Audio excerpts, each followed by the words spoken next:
Bună! Sunt Andrei Spas, doctor în educație fizică și sport, specializarea Pilates și autorul conceptului Body Tailors. Începând de astăzi, descoperim împreună The Science of Living Good, adică dezvoltăm un corp frumos, sănătos și tonifiat. Let's go!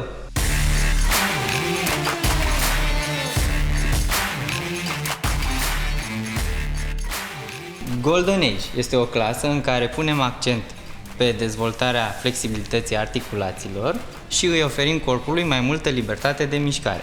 O să trecem la un prim exercițiu pe spate, capul pe tetieră, picioarele pe bară. Cât mai comod, brațele pe lângă corp, călcăiele pe bară, inspirăm pe loc, expirăm, împingem și întindem.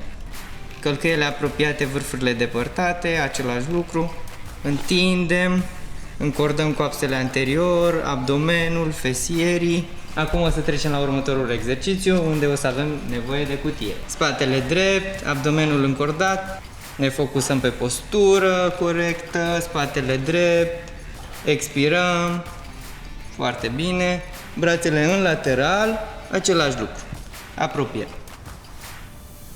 Acestea au fost doar câteva exerciții ale clasei Golden Age.